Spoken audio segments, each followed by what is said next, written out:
The 14th year of Chenghua. Chapter 70. The Hegemonic Count. Ah, Runking. Come, sit. Liang Wenhua didn't rise himself but beckoned to Tang Fan in a motion for him to sit down. Tang Fan had no idea what was wrong with him, so he respectfully bowed then gently took a seat. When it came to subordinates meeting superiors and subjects meeting the emperor, particular care was given to seating.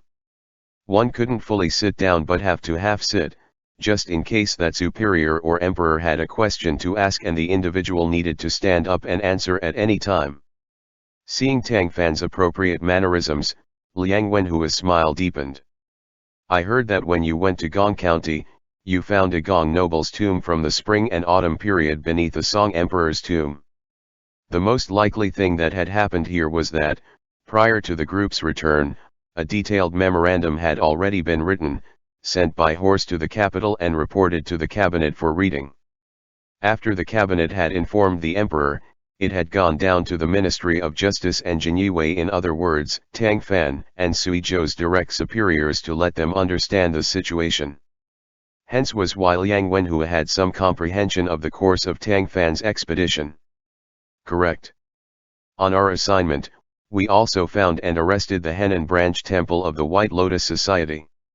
Their vicar, Li Man, died in a mishap while fighting with us, while his concubine, Lady Chen, has already been detained in the capital. She is being detained at the Northern Administrative Court Division for the time being, and they're just waiting to pry out information about the White Lotus Society's remnants from her. There are a certain number of other henchmen, as well, and they are provisionally being detained at the Jinyue Henan branch. They will be transferred to the capital at a later date. The other nodded nonchalantly. His main interest, apparently, was not on this. After hearing him out, he didn't express much of an opinion, simply asking about something else. I heard that you all seized a great amount of treasures from the White Lotus Society. There are not many, truly. It's all kinds of gold, silver, jade, and jewels. I already ordered for an inventory to be made, so I came to deliver the register today. Liang Wenhua's eyes brightened as he looked at the record that Tang Fan held. That's the treasures register. Correct. Please have a look at it. Taking the record, Liang Wenhua immediately started flipping through it, and the more he flipped, the brighter his eyes became. It wasn't surprising that he would react like this. The tomb had held many treasures, but some of them had been tarnished by age, turning dull like some of the gold leaf that had been pasted onto lacquerware, which had long lost its original color. It wasn't as if absolutely none of them had kept well, however. Everything truly valuable had been casually recorded when Li Man's group had moved them, while Tang Fan later had Chen Wen and Tian Xian count them up again out of a want to determine the object's worth. Once it all had been summed up, their value was estimated to be around 100,000 taels, which was equal to about a tenth of the Great Ming's annual revenue. That was a large sum of money, especially since they were spoils they had taken away without having to pay any sort of cost prior. Everyone watched like predators, Liang Wenhua in particular, who even expected that the valuables would allow him to show his face before the cabinet and emperor. Perhaps, with the emperor's delight, the day of his promotion to minister would officially come. As smart as Tang Fan was, he knew what tune this man was playing. From the instant the other asked for the register, he understood Liang Wenhua's uncharacteristic politeness towards him. Of course, he hadn't overlooked the death of his disciple. He merely felt that establishing credit for himself was much more important than the life of his disciple. Mentally finding him ridiculous, Tang Fan listened to Liang Wenhua happily say, "Good, good. The gains of your assignment weren't few. I will report to His Majesty and show off what credits you've made." What of the items? They should have been brought into the capital, yes. Yes. The valuables have since been packed into 2 separate trunks and escorted in. Where are they? Are they outside the ministry right now? When we arrived, in order to prevent thieves from coveting them, they were handed over to Jinyue envoy Sui. He must have already entered the palace and made a report about them. Liang Wenhua's face twitched. He stared at Tang Fan a good while, as if he wanted to glean a hint of his intentions from his face. Quite pitifully, he was disappointed. Tang Fan was as courteous as ever. While he spoke, he had stood up, hands in his sleeves and head slightly bowed as he waited for his superior's words. What could Liang Wenhua even say? You shouldn't have given it to the palace but handed it over to the Ministry of Justice so that I can deliver it myself. Those valuables was not categorized as taxable items. Had Tang Fan brought them to the ministry, that would have been him being slyly discreet, and if he hadn't, he would still be seen as reasonable. Liang Wenhua couldn't criticize him for this at all. You performed well. Very well. Liang Wenhua said slowly, looking at him. There was not a bit of fire to be heard in those seemingly gentle words. But Tang Fan knew that the more he got like this, the more he was expressing his fury. As expected, a moment later, Liang Wenhua said, Yin Yuanhua was a fifth-rank deputy chief yet died in the Gong tomb with not even a corpse to bring out of it. As the lead envoy of the imperial ambassadors, how do you justify that? Answering you, sir, the situation was critical at the time. The tomb guardian was abnormally vicious. While this official, Envoy Sui, and the other Jinyue were contending with it, none of us expected that Deputy Yin would suddenly run out, nor did we expect that there would be another tomb guardian outside the door, which led to his unfortunate demise. The White Lotus demons had placed gunpowder in the vault beforehand, and blew up the Song tomb along with the Gong tomb.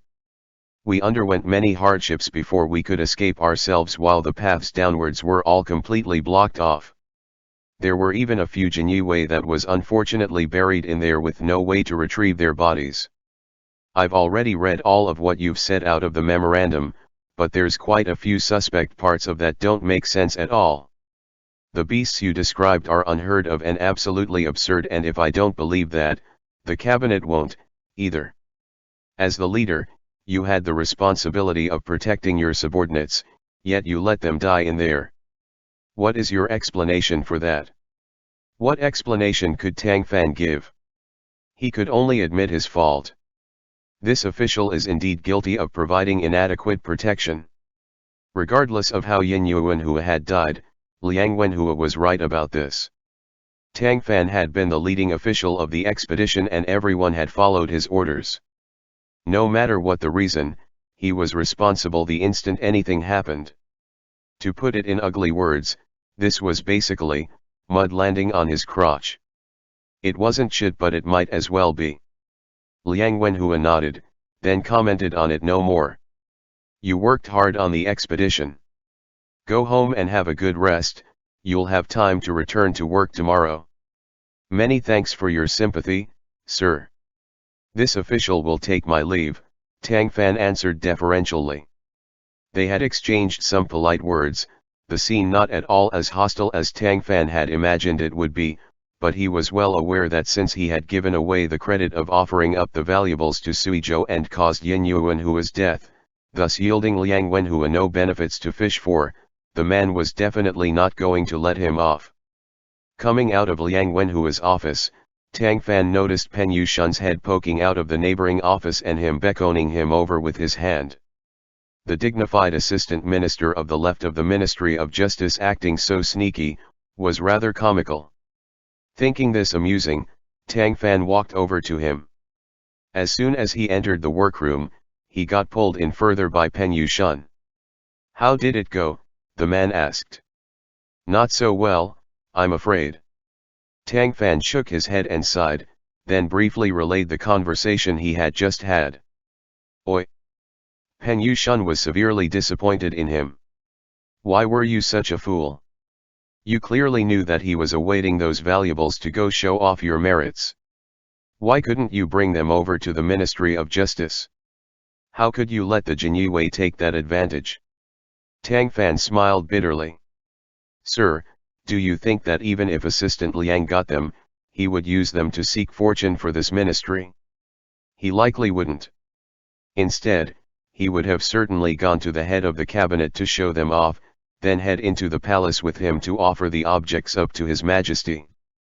Pen Yushun was speechless. That was why I couldn't do things like that. If I get 20% of the credit for this, the Jinyue then deserve to have the remaining 80%. All of those treasures were obtained in exchange for their lives, so how could anyone seize their merits? Rather than do that, it was better for me to offend Assistant Liang and allow my Jinyue brothers to show their faces before His Majesty. This official knows that you had good intentions, sir, and don't want to see me pushed out of the department, but with what happened to Yin Yuanhua, and with Assistant Liang's personality, he will hold a grudge indefinitely. Even if he does nothing this time, he will inevitably find a chance to act. Pen Yushun shook his head. With you saying as much, what else can I add? Before the former minister left, he said that you were a talent worthy of cultivating and asked me to look after you better. But now you've gone and offended Assistant Liang to death the instant you came back. I fear that life for you won't be any sort of easy from now on. He then took out a letter and gave it to him. This is something Minister Zhang told me to pass on to you prior to his departure. Tang Fan was a little surprised. He hadn't expected that Minister Zhang would even leave anything for him. In outsiders' eyes, he had been tagged as one of Zhang Ying's people, but the truth was that he had not been that close with the man. The only association they'd had that could be labeled as deep was that long discussion right before Tang Fan had gone to Gong County. Saying farewell to Pen Yushun, Tang Fan couldn't resist opening the letter up the second he stepped outside the ministry's gate.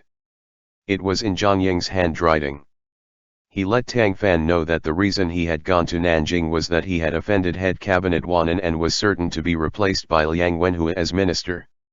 He also told him to do his best not to offend the latter, bide his time, conserve his strength and bear with it for a time. By going a step back, one's skies would broaden. As there would be much to do in the future, rushing into conflict with Liang Wenhua was unnecessary. He was not to believe that just because justice was stifled now and things were difficult, there was no hope for the great Ming's bureaucracy. As was said, one would see the moon after the clouds cleared. As long as his actions did not let down the realm's heart, he would be worthy of his initial intent to be an official.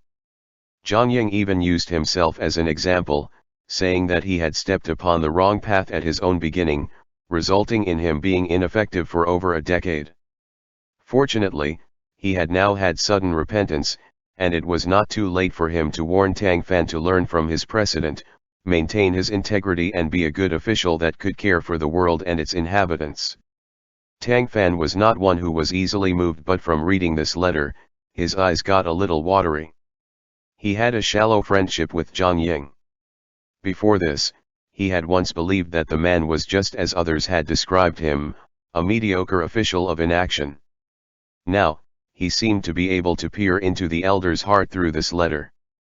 On the surface, Zhang Ying was mollifying and encouraging him, but it was really a feeling of regret towards his own previously wasted years, regret for how he had bowed his head to the status quo for the sake of his official's position. The difference here, at least, was that many would confess as much only in their hearts then be done with it, either beginning to bow their heads, or continuing to do so. Zhang Ying, however, had made up for it with his own behavior. That sort of courage was not something everyone possessed. No matter what comments anyone else had towards this clay figurine minister, at this very moment, Tang Fan only had profound respect for him. He raised his head to look towards the south. Zhang Ying ought to have arrived in Nanjing right about now, too. Tang Fan took a deep breath, put the letter away, and strode for home. Ever since Tang Fan had reported the 100-tael value of the treasure in his documents, the cabinet and Ministry of Justice had both been waiting with open eyes. Neither had expected at all that his report was only after the fact, and he had already had Sui Zhou directly hand the items over to the emperor. It must be said here that the great Ming had both an internal treasury and a national treasury. What money was in the national treasury was for the court to use, and the emperor basically never thought to use it. That was what the money in the internal treasury was for. As a result of the great ancestor decentralizing financial power, the central government collected very little coin annually, and once divided amongst the 6 ministries, it was even lesser, hence why the minute the emperor ever wanted to reach into the national treasury, everyone would chide him like their lives depended on it. He disdained trouble and generally wished to build palaces, peruse alchemy, reward his consorts and pay the salaries of the eunuchs and maids, so he would solely take things from the internal treasury. Even though such things were not clearly stipulated, the emperor was still relatively aware of them under the circumstances. Still, none of the current cabinet were strong-willed men, and kept fighting with each other, so they needed the emperor to support them, wanting to gain his favor. Sometimes, the money in the emperor's treasury wouldn't be enough for use, whereupon head cabinet Yuan would transfer him money from the national treasury. This time around, Yuan had similarly wanted to give those treasures as tribute to the emperor in order to get into his good graces. As a bonus, that money wasn't coming out of the state's revenue, and wouldn't incite all the officials to scold the emperor. However, the treasures hadn't gone through him at all but had been sent straight into the palace. Moreover, apart from being an imperial ambassador, Suizhou had 2 other identities. He was a Chenghua and therefore not under the cabinet's jurisdiction, and a consort kin of Dowager Zhou, meaning it was easier for him to enter the palace than it would be for a head cabinet. Yuan had no choice but to hold his nose and concede, though he had long cursed Suizhou sideways in his heart. The emperor was not required to care about his feelings. In his opinion, as long as money was to be had, it was a joyous event. He called Yuan over solely because he had suddenly received a large sum of valuables and was happy about it, wanting to share his joy with the head cabinet while discussing what rewards to bestow Tang Fan, Suizhou, and the rest of them. Yuan was 63 this year. According to standards, officials over the age of 60 ought to retire, but there were always exceptions. For those good enough to remain, age was not an issue. For those that could not remain, age was just an excuse. The Chenghua emperor ordered his attendant to move a stool over, thus granting Yuan a seat. After some pleasantries, he asked, the Ministry of Justice and the Chenghua had a joint case together in Gong County. Have you heard as well, Yuan Weng? This subject has, Yuan answered. Chenghua smiled. Such a hair-raising thing. Even Guangchuan, who is not the best at speaking, could narrate it in a way that had us trembling. Seeing as how they have gone through such purgatory, they have established a brilliant merit. What brilliant merit? Haven't they done nothing more than give a lot of money to you? Yuan said that derisively on the inside, while outwardly, his face showed compassion. Haven't they? This subject has also read the documents they sent over, and it is indeed extremely harrowing. However, those tomb guardians are not something I have heard of before. With how big the world is, where are such world-shocking beasts in it? He had been wanting to calmly chastise Tang Fan and Suizhou, but Liang Fang, who was standing behind the emperor, had given him a meaningful look, and he had also heard the emperor specially call Suizhou by his courtesy, which meant that the former must place him in high regard. As such, he had promptly turned the subject around, going along with the emperor's preferences to talk about the tomb guardians. Chenghua laughed. It is a pity that you, as the head of the cabinet, must read memorials all day long, and also no wonder that you have no comprehension of such oddities. After we heard what Guangchuan had to say, we went to flip through those ancient tomes of curiosities, yet classic of the mountains and seas, in search of the supernatural, and extensive records of typing had no mention of it. Huayan later called our attention to something else, however. He deliberately paused, as if to keep his listener on edge. As a standard in this kind of meeting, head cabinet Yuan quickly revealed an expression that said, I'm really quite interested in learning about this. This old subject is ill-learned. Dare I ask you the origin of those beasts, Your Majesty? His appetite satiated, Chenghua smiled. There is no harm in letting you know. This is from notes relating to the extraordinary by Renfang of the southern Liang. The creature is called a hui, resembling a snake yet not being a snake, having scales yet no horns. It is the preceding form of the Jiao. Wanan gave an ah, sighing in disapproval on the inside while looking like he had an epiphany on the outside. So, that's what they were. From your explanation, this old subject also believes that to seem to be the truth. Chenghua grew excited. Seem. It is simply the truth. Previously, the state master informed us that this land has no lack of wonders. There are monsters, gods, and even mortals that painstakingly, incessantly cultivate, which ends with them ascending upwards in broad daylight. We had only half believed at first, but now that it has been proven that Hui exist, there must also be Jiao and dragons. The rest must also be true. Only now did Wanan realize where the emperor's interest was placed. As it was, he believed that the existence of Hui indirectly verified the existence of gods and immortals, which gave him the motivation to take refined pills and cultivate. Bringing that to mind, Wanan smiled.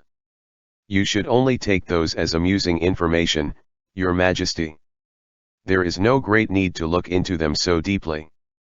He disconnected himself from this topic so as to avoid word of it spreading outwards, and those censors saying that he was egging the emperor on into not doing proper business. Being a clay figurine cabinet was fine, but even one thought towards the other nickname he had on the streets of Dickwashing Hustler made him feel an anger that he had no place to get rid of.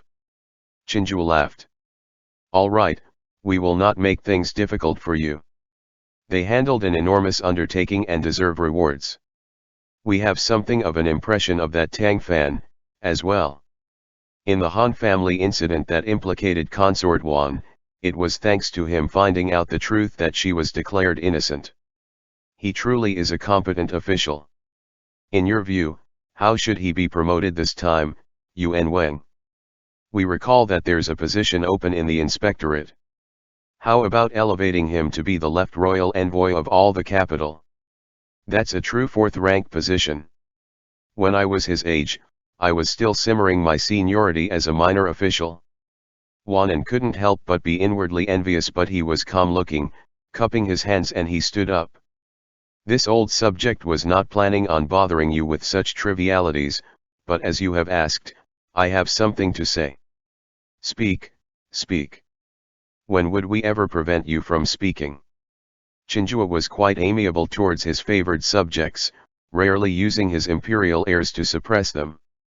He showed enough reverence towards the cabinet, as well. Wanan took out a memorial from his sleeve, presenting it. This is the memorial where Right Senior Censor Fuyan of the Justice Branch denounces Tang Fan. Liang Fang stepped out from behind the emperor, took the memorial, then brought it back and offered it to the emperor. After poring through the memorial, Chenghua was surprised. He denounced him for treating human life as grass, and causing his subordinates death. We have read the documents the cabinet reported about this, and did they not say that it was an accident? If the beasts truly were waterway, it is not strange that they could not save everyone. Your Majesty, Yin Yuanhua was a civil official. Tang Fan knew as much but still let his subordinate enter dangerous circumstances. That's one thing, Wanan said solemnly. Second is that as the lead envoy of the assignment, he must bear responsibility for protecting his subordinates. If he is not punished but instead rewarded, this practice will be encouraged. The third is that this old subject has heard that the deputy chief that died had some personal grudges with Tang Fan while in the Ministry of Justice. Chenghua furrowed his brow. You mean to say that Tang Fan enacted his personal revenge using his position, Yuan Weng? Wanan shook his head. I did not see it in person, so I cannot draw that conclusion. It is merely wind from an empty cave that might not be true. If he truly is an upright gentleman, how could such a rumor ever spread outwards? The fatal strength of those words was too potent. Even Chenghua mumbled to himself after hearing it. Then, the emperor turned his head. Liang Fang, is your godson not Shang Ming, who manages the Eastern Depot? Has he said anything to you about this Tang Fan? Eunuchs were not allowed to get involved in politics. That was a rule once established by the great ancestor. But if the emperor himself inquired on his own initiative, that did not count as getting involved. Liang Fang had been beside him like a wooden doll. If the emperor hadn't questioned, he would never have opened his mouth, so he now took a step forward and lightly laughed. Tang Fan is merely a fifth-rank official, not any sort of important figure. Why would Shang Ming ever bring him up to the servant? Chenghua guffawed. That is also true. However, Liang Fang then continued, after Tang Fan gave his contribution last time, Lady Consort appreciated him very much. You praised him a lot, too, Your Majesty. This slave paid some attention to him for a time in preparation for your bequeathed inquiries. It's simply that when I asked around, I found that ever since he entered the ministry, he has had mediocre relations with his colleagues. A master of false accusations did not need to directly state how bad someone was, like right now. Liang Fang gave an understated quote, not even openly answering the question, yet it was enough to let the emperor get the information hidden within. Chenghua would think that if someone had a poor relationship with one person, that might be an issue with the other party, but if the first person had a poor relationship with everyone, it had to be an issue with the individual. And since Tang Fan had a defect in his personality, that happened to correspond with Wan An's recent claim that Yin Yuanhua's death might have been related to him. Someone like that, of course, could not be placed into an important position. After staying by the emperor's side for so long and witnessing many masters of killing people without blades, Liang Fang's skills were extraordinary. Eunuch Liang didn't know Tang Fan personally though, so why would he be making trouble for him? Because his godson, Shang Ming, was the chief eunuch of the Eastern Depot, he was completely incompatible with Wang Zhi of the Western Depot, and Tang Fan had a decent relationship with the latter. He had heard that he frequently gave him ideas, even. Someone like that was best eliminated while the chance was present. On top of that, Eunuch Liang never did work for nothing. Liang Wenhua had gifted him 500 taels through Wanan. One sentence was worth 500 taels. What a great transaction. Chenghua, as expected, frowned. As that is so, this Tang Fan truly cannot be utilized. How should he be handled, Yuan Weng? There is no denying that Tang Fan has given you a huge sum of valuables, Your Majesty. That merit has not disappeared. However, he really must bear responsibility for Yin Yuanhua's death. The merit and demerit counterbalance each other.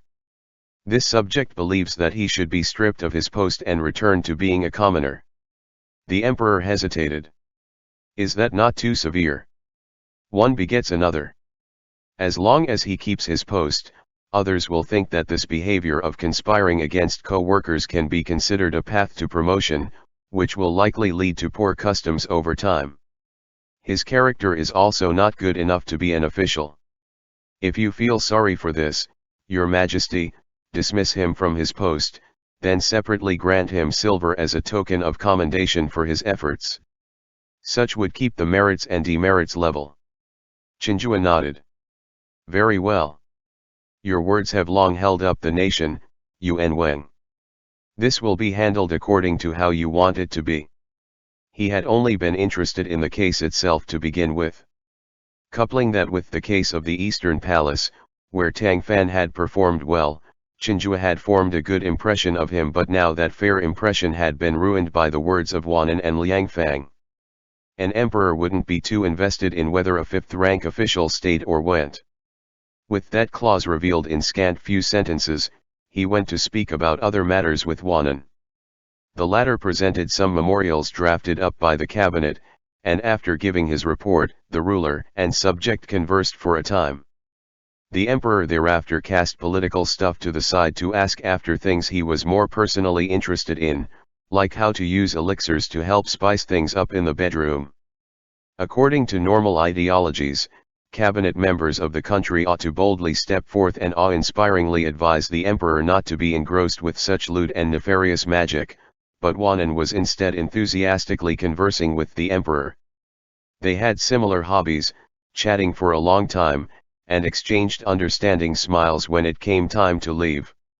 Even Liang Fang looked on coldly at them, feeling that this head cabinet was much too inappropriate.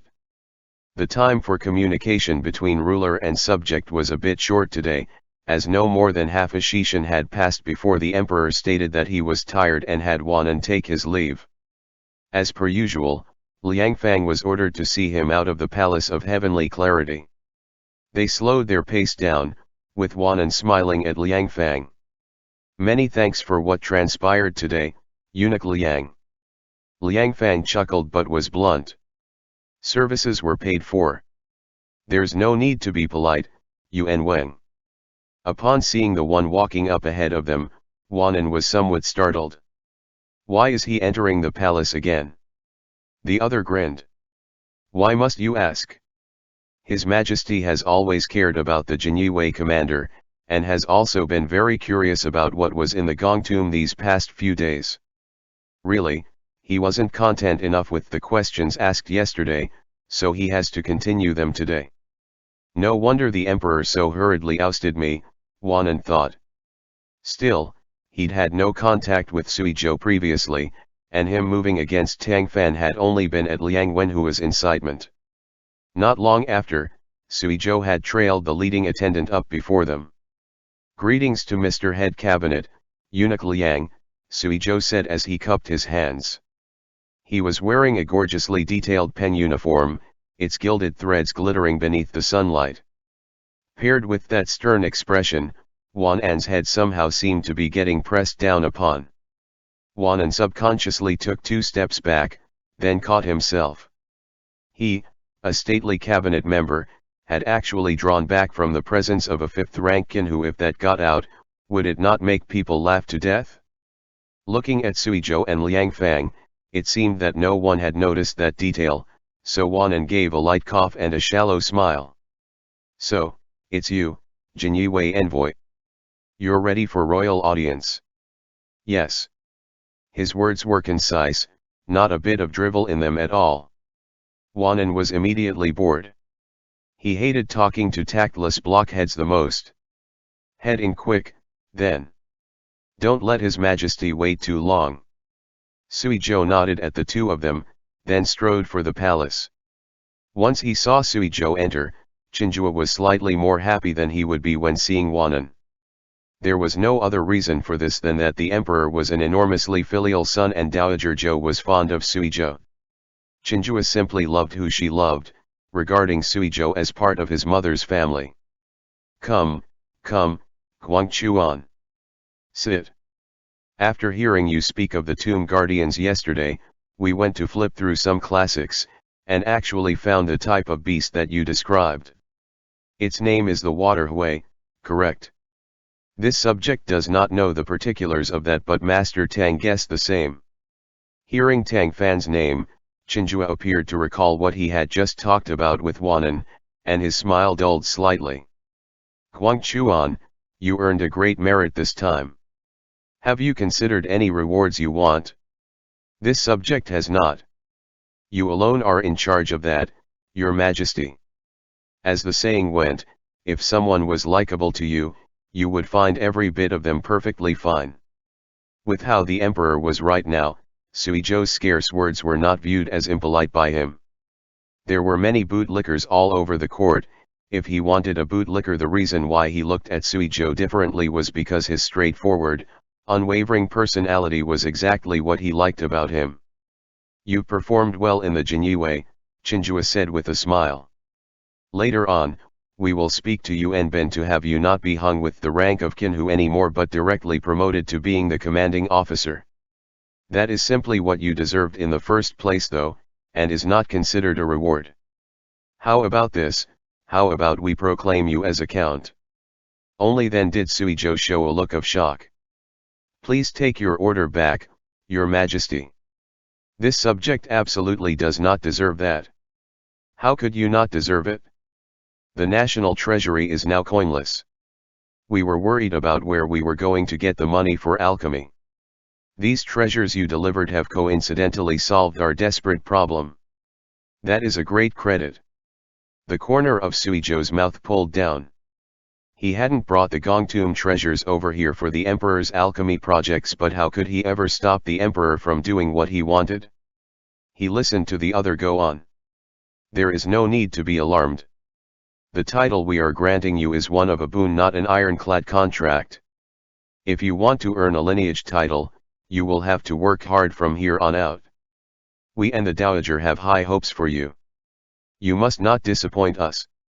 Seeing how cheerfully Chenghua was looking at him, and knowing that the other had made up his mind, he no longer rejected this notion.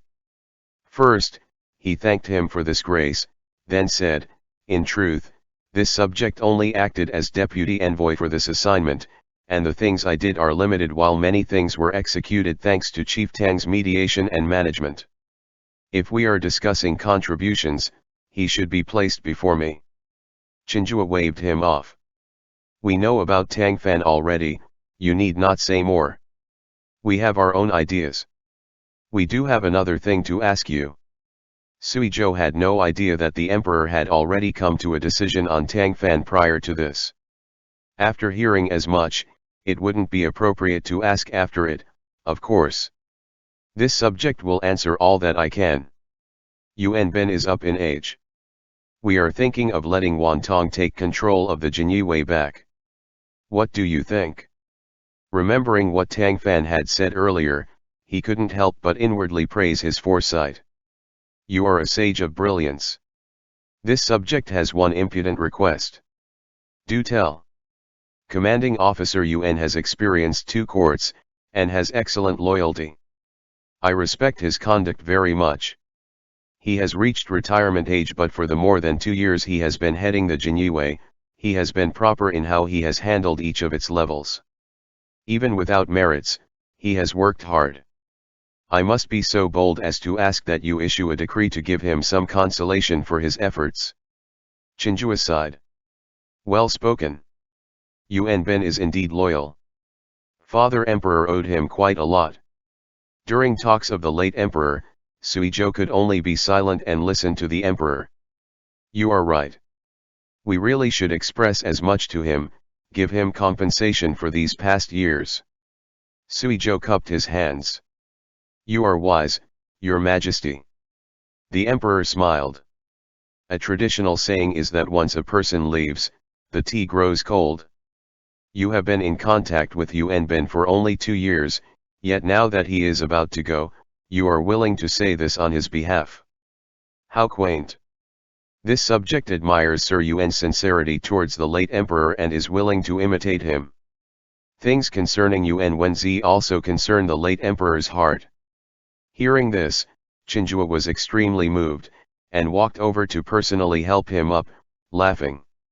"Okay, Sui Guangchuan. We have hopes for you. With your abilities, you will definitely do better than even he. We have already considered your title. We had thought for it to be Count Gunning, but now, it will be Count Dingen. May your heart embrace loyalty and righteousness, and may you bring stability to the nation." End chapter.